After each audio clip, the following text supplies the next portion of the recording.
Hello friends, in today's video we are learning SAT Math Practice Test 2. This would be very handy for the aspirants of SAT exam in continuation of our previous series of videos that I'm preparing. So let us solve SAT Math Practice Test 2. This is the second test that we are going to do. Let us look at the question that we have. The first one is algebraic expression. So let us solve the very first question, as I said, which is algebraic expression that we have. We need to work it out and get the value of tan x plus 3. So first you need to work out what is x. Then you can easily substitute in that. So what we are given is a linear equation, that is 5x plus 10. Upon solving this one, 5x plus 6 equals to 10. Okay. So how do you solve x? Is just transfer it to the other side, or you can do the other way around by subtracting 6 from on both sides of the equation. 10 minus 6 will give me 4. So x is equals to 4 over 5. So 4 over 5 is nothing but what? You just have to divide 4 with us. 0.8. Substitute over here 10 times 0.8 plus 3. So this will give you 8 plus 3, which is nothing but 11. So this is your answer. Moving on to the next one. We are having two equations, linear equation in two variables. X and y, you need to work out the pair x and y among the given set which satisfies both the equation. So what you have to do over here is you don't have to waste your time in solving that. Just plug in these ordered pairs what is given to you, which is obviously first is x in each pair and second is y. Just substitute in the two and check what would be your answer. If I go with first one, definitely the very first equation is not satisfying, because if it is satisfying, it must satisfy both. Remember that. So this rules out. Check the next one, 2 minus 2. 2 minus 2, if you plug in place of x and y, you get 0. Bingo. What about the next one? Because it should satisfy the second also. 3 times 2 is 6. Minus 2 of minus 2 will give you positive 4, which is 10. So it means B is your answer.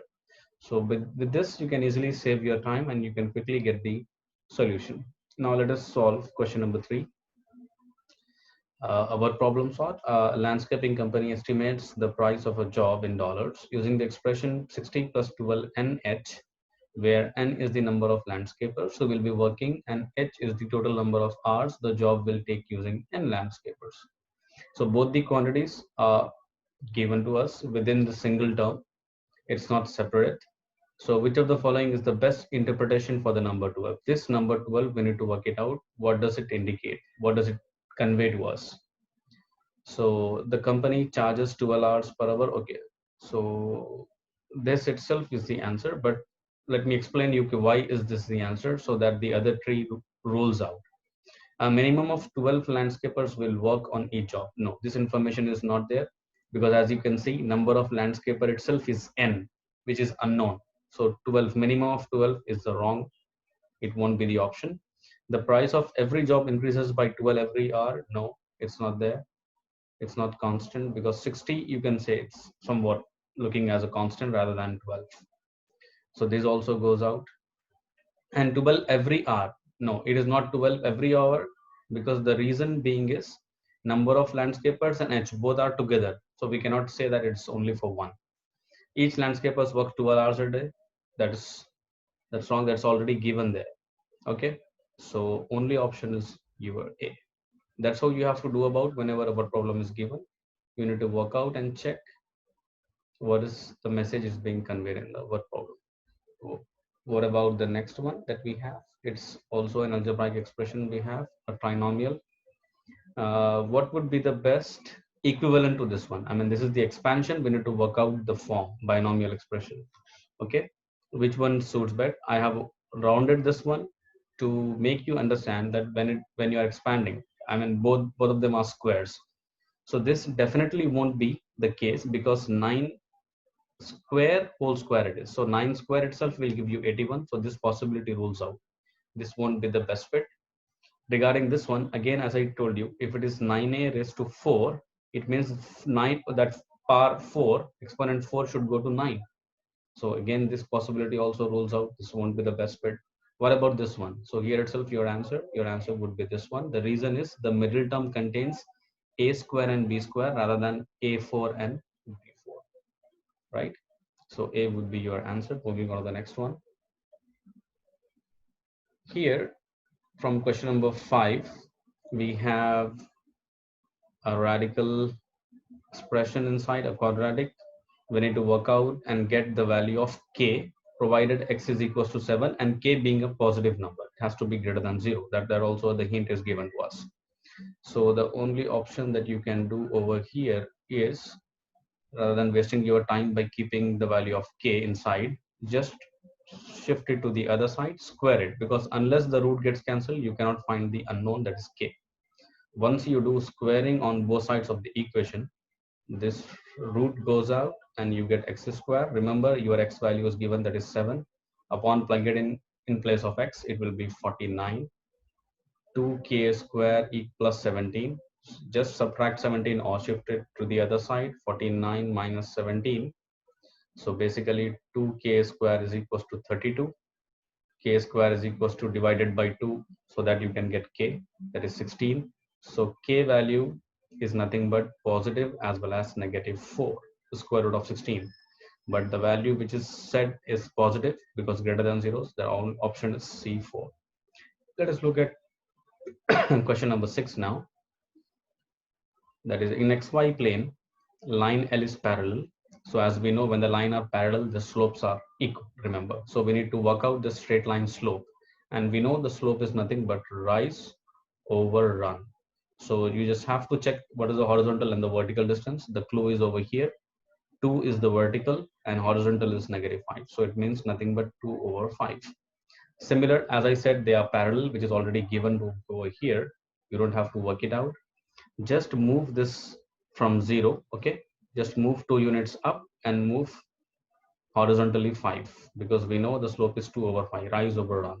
Similarly again, so this point is nothing but, okay, with 2 comma 5, or again move 2 units up and go horizontally 5. Now this line, they're asking find the value of p, and we know the horizontal distance 5 and 5 together, they add up to 10. So D is your answer. As simple as that. That's how you have to think logically and do your answer quickly. Now in this one, what is the value of a minus b? We have to work it out, provided we need to apply the exponential law that we have, law of exponent. Bases same, division sign, power should be subtracted. So x is the base, exponents are a square minus b square is equals to x raised to 16 is already there. So since bases same on both sides of the equation, we can easily cancel out and take only the exponent, that is a square minus b square equals to 16. And we know this can be written as a plus b times a minus b is equals to 16. Already a plus b time, a plus b is value is given as 2. I can easily substitute in place of a plus b, and then a minus b will be as it is equal to 16. They asked us a minus b, which is nothing but the half of 16, that is 8. So a is your choice, that is a is the answer. Moving on to the next one. The measure a in degrees of an exterior angle. So basically it is a formula to work out and get the exterior angle of a regular polygon related to the number of sides. So it is nothing but a is equals to get the exterior angle, you just have to divide 360 over n for a regular polygon. Okay, this is a formula that we have. If the measure of exterior angle of a regular polygon is greater than 50, what is the greatest number of sides? So what would be the number of sides among this whose exterior angle is greater than 50? So you don't have to go with this one, just plug in place of this, okay, 8. Just divide 360 with the numbers, given set of numbers, and check. 8 if I divide, so it will be less than, because see, 8 times 4 is 8 4 is 32. So definitely it has to be lesser than. So this rules out. A possibility rules out. So let us check for the 7. We know 7 5s is 35. Okay, 1 will be there. 7 1s are 7. So it is greater than 50. So it means 7. C is your answer. Moving on to the next set of questions that we have.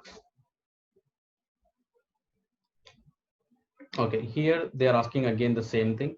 We need to work out. Okay, so here is our xy plane. which has a slope 2. I've drawn a graph xy plane, and I've taken 8 units on the horizontal line and 8 units on the vertical line. It's a rough diagram, but you can do it like this, it will work. The graph of a second line passes through the point 1 comma 2. If the two lines intersect, what is the value of a and b? That's what we have to work it out. So first, let us take a graph with the point 1 comma 8 and has a slope 2. There are two lines basically, remember that, and we need the intersection point of it. So 1 comma 8, it's 1. I have taken, as I said, 8 and 8, so directly we'll go to the top. And this is your clue. The line has a slope 2. So basically the rise is 2, okay, and horizontal is 1, because we know the slope means the vertical distance provided the horizontal distance, that is the x. Since x is nothing, so we can consider it as 1. So 2 units down, okay, so 1 2, and then moving here. So this next point is over here again, 1 2, 2 units down, rise, and then run, which is 1. Okay, let's just take here also 1 2 3 and 4. So similarly again 2 units down and then 1. Are you getting? So this is the line that we are getting it over here. And if I further move it, 1 and 2, and it's over here on the x-axis.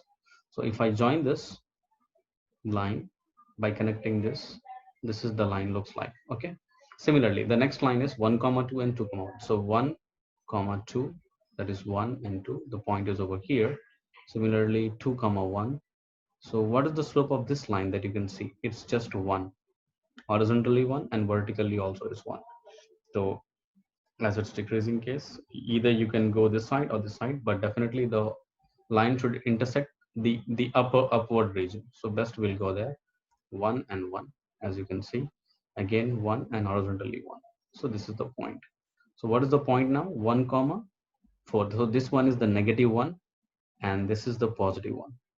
Okay, so minus 1 comma 4 is the intersection point of this one. This is where it intersects.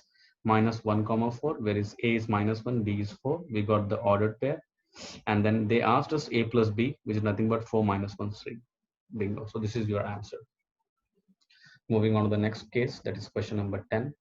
Which of the following questions has a graph in the xy plane for which y is always greater than or equal to minus 1? So again, we'll be needing a graph because they have given the criteria like that. Draw the xy plane. Okay, it's just a general case. Now we'll go accordingly with the options so that it looks like that, but they said always greater than or equal to minus 1. So y axis is this one, this is my x axis, right?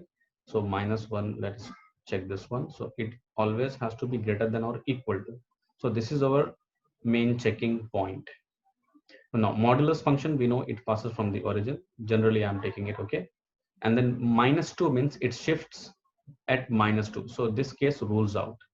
This won't be the answer. What about x square minus 2? We know x square is nothing but a parabola which passes from the origin like this one. But if it is minus 2, it moves again towards the negative side like this one. But we don't have to do, because it has to be greater than minus 1. It should be above. So even this rules out. What about cubic function and minus 2? Again, because if I have to draw the cubic function, I know it is like that, passes from the origin. It said it has to be greater than. So if it is minus 2, again it shifts towards the negative side. So which ultimately is not the case of minus 1. This also rules out. So your option is on nothing but only the C option. If you can ask then how it works, x minus 2. So when it is negative inside, remember the graph shifts towards the point 2 over here, and you get the x minus 2 answer. I mean the curve like this. Clear? If it is plus, it shifts toward the left side. So the option is C. That's how you have to do. Let's just move to question number 12. Which of the following complex number is equivalent to this? Provided I have I minus 1. Remember, if I is minus 1, I square, if I is radical of minus 1, then I square will be minus 1, I square value. Now, this is what it's given to us. We need to work it out, the equivalent of that. But we should adjust and try and make the denominators to be proper, and it should be independent of I. There should not be iota term involved in the denominator. And to do that, what we will do in complex number, like you might have earlier learned it, we will take the opposite of it and we call that as 8 minus 2i conjugate we call it as. Okay, so 8 plus 2i was the case, so we'll multiply and divide with its conjugate of a complex number, that is 8 minus 2i. So simply what you're going to do is, even if there is a negative to a real number, you're not going to change its sign, you're only going to change the sign of your iota, that is minus 2i and minus 2i. Just times the two binomial now, same thing like binomial expression we have. 3 8s are 24, minus 3 2s are 6i, minus 5 8s are 40i, plus, because negative negative, 5 2s are 10, and it is I into I square, whole divided by, here since we have in the form of a plus b and a minus b, we know it has to be a square minus b square, this 2i square. Okay, so 24, and this, remember, as I said, I square is negative 1, just plug in here. So 24 minus 10 will give you 14, I'm doing it directly. 40, and this one will give you 46i, divided by 8 times it is 64, 2i square. Remember, I'm doing it over here. 2i square is nothing but, that is bracket, so 2 also will have the 2, that is 4, and I square is negative 1, so it will be negative 4. Negative negative makes it positive. 64 plus 4 is 68. Now you can see there can be taken something common, which I'll take 2. So you get 7 minus 23i. Now you check your answer, bingo, you will get your 7 minus 23i. There is no other except this one. And this will be 34, because you get 2 3s are 2 times 4. Isn't it simple? Now for this one, 12th question, you need to be little bit careful in while doing it. You just have to make it as a subject. You have to make, the question says a website, already R is a subject, but we need to write, see which of the following expresses the number of favorable reviews in terms of the other variables. So it means you are trying to make F as your variable. You can check your option also says the same thing, but which one would be? For that, you just have to simply, if you know the fractions well, properties of fractions, cross multiplying. So n times R and R times F is equals to F times 1 is F. So you need F, although it is there, F is already, but there is another F which is there, which is lying over here. So what you try to do is just shift it to the other side so that F and F remain same. F minus FR, okay, is equals to NR. Then if you take F common, what you're going to get is 1 minus, it is RF, so 1 minus R and then NR. Since they asked F has to be single, just shift this the other side. So N by 1 minus R, that's it. Just check where is this one particular thing that you have. So C is your answer. Isn't it great? So then moving on to the next one. What is the sum of all values of m that satisfies 2m square minus 16m plus 8? So what are you going to do with that is, so what you're going to do is just you check at this particular equation that is given to you. It's a quadratic equation. 2 you can take it out common. So once you take 2 common, what you get is, or you divide by 2, it's the same thing. You get m square minus 8m plus 4 equals to 0. So just think logically, okay, whether can we apply splitting the middle term? Are we going to get it? But nowhere 4 will give you 8. So it means there is another option to do that. It's nothing but the quadratic formula that we have, minus b plus or minus the discriminant b square minus 4ac upon 2a. So what is your b term here? Minus 8. So negative is already there in the formula. It is going to be positive. So b square means 8 times it will give you 64 minus 4 a and c is positive, divided by 2 times your a, the coefficient of m square is 1. So it means this is going to give us 8 plus or minus under root of 64 minus 16. What is 64 minus 16 will give you 48 divided by 2. So 8 plus and minus 60, 48 can be written as 6 8s are, but we are looking for that number which can be taken as a perfect square. So 16, can we take it as 16 and 4? We can't take it as, so what else would be the number? 12 3? No. 12 4? 12 and 4 can also be further. 12 4s is 48, but it can be further written as, it can be further written as what? So this can further be written as 12 means 4 threes are, so 16 threes are basically. So 8 plus or minus 16 and 3 divided by 2.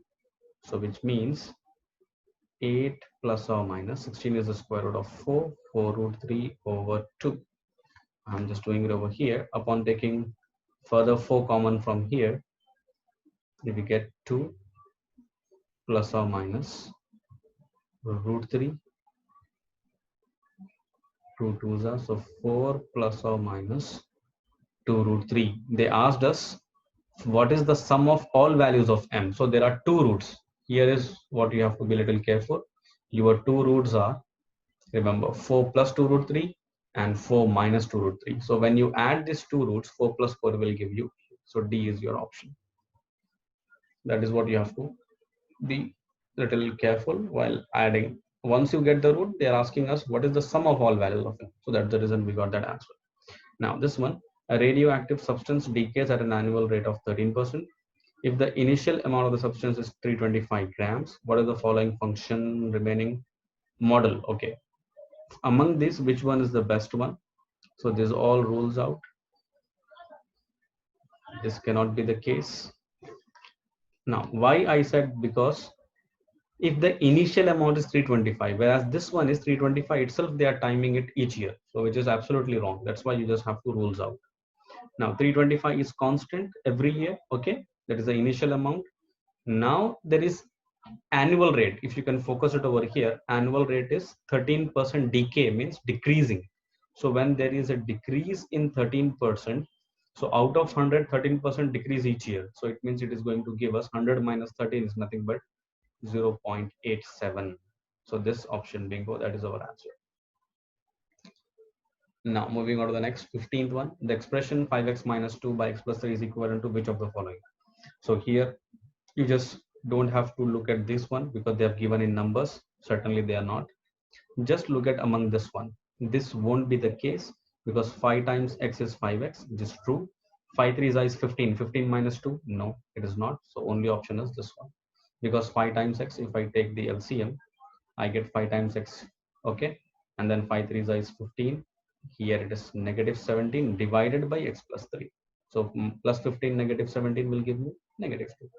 So option D is my answer. That is how you have to do quickly the questions given in SAT. You don't have to solve it for longer version.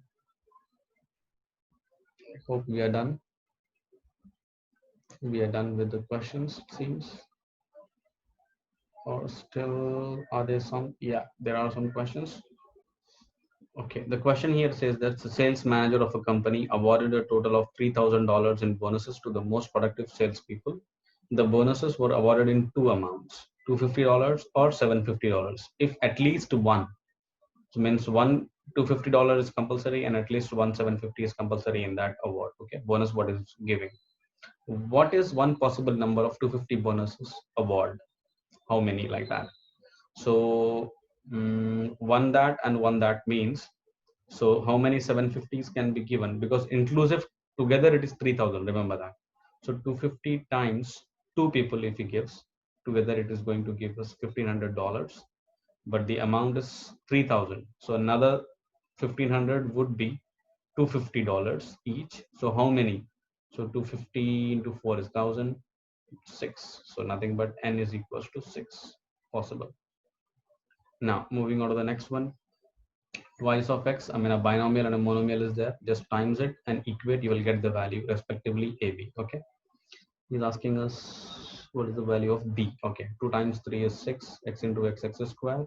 Similarly, 2 5s are 10x. Multiply this one also. 3 times 3 is 9x. 3 5s are 15. Now 6x square, 9 and 9, 10 plus 9 is 19x plus 15. Now if we equate it, correlate with this one, x square is going to give us coefficient A. I mean x coefficient is B. That is nothing but B value is 19. That is what you have to do. Now look at this one in above figure, this one AE. AE is parallel to CD. Okay, when the lines are parallel and they transversal figure, okay, basically, and segment AD intersect. Okay, AD is intersecting. So what happens if AD intersect? Alternate angles. I mean these angles are equal. And we already know when two lines intersect, what happens? Vertically opposite angles will be equal. What about this one? Since they are parallel, okay, then we can say similarity exists over here in the diagram. Due to the similar triangle, we can say that sides are proportional. As you can easily see, if 5 is here, 10. If 8 is this one, double, then what would be this side? This side is nothing but 4. What is the length of CE, he asked. So 4 plus 8, CE is nothing but 12. Okay, moving on to the next set of questions. What is it? Okay, we have a circle and they've asked us to work it out in XY plane with value of A. Yeah, we can easily relate this question to 30, 60 and 90. As we know, 30, 60 and 90 triangle, the right angle triangle. What are the sides proportional to? X root 3, and this is going to be 2x. Now if you can see here, the reason why I thought it, if I could draw a straight line from here at this particular point, it's a right angle triangle, and then it will be like 1, this is root 3. So what are we going to get? This one. So if I could enlarge it over here, this is my 30, right? This is 90, and this is going to be 60. So if this is the base, C, this is my X, the point is given. So this is the base, that is 3 and 1. So definitely the hypotenuse has to be 2, right? So as we can see, the angle AOB is given as pi by A radians. Just write it over here, pi by A radians. We can also write it C over the arc. If I have to convert that to degrees, I know 1 degree would pi by A will be 180 by pi radians. So pi radians and pi radians goes out. I'm going to get 180 degree over A. What would be A? So that if I could see over here, this is 30. Okay, what would be A means? A should be 30 times what will give us 180. As simple as that. So the value of A is nothing but 6, because 30 into 6 will give me 180. Now coming back to this one, if the system of equations above A and B are constants, if the system has infinitely many solutions, what is the value of A and B? First, let us check what do you mean by infinitely many solutions. We know there are three cases generally, okay, when we have simultaneous equations drawn in the xy plane in the graph. Either the two lines intersect at one point, it means basically there will be one common solution. What if the two lines are parallel? So in that case, we say it is no solution, because parallel lines slope will be same, but there is nothing common. They are not intersecting. So we say there is no solution, no common solution. There is a possibility wherein both the lines, okay, merge, or I would not say merge, I would say overlap, wherein all the points which are satisfying for the first one, it is exactly same for the second one. So basically they overlaps, each point is common. So there can be many such points to each one. Okay, so this is the similar case. So when you can look at it over here, if this constant is 12, it means this also has to be 12. So by which number we will divide to get 12? That is the best option for that. So if I divide this with 5, I'll get 5 times 12 will give me 60. So I'm just dividing this with 5. So what happens if I divide? I'm going to get this number exactly equal to 12, because as I said, if it has to be infinitely many solutions, everything would be equal. I mean, all the points which satisfies are same. So now he asked us, what is the value of A and B? So what is the value of A and B? You can correlate now. A is 2 by 5, B is 8 by 5. So 2 by 5 over 8 by 5, 5 goes out. If we take reciprocal, so 2 by 8 means it is nothing but 1 by 4. Upon further dividing, you will get 0.25. That is what you have to write your answer as. With this, we have completed practice SAT test 2. I hope you like the video. Please like, share and subscribe and spread the knowledge. Thanks for watching.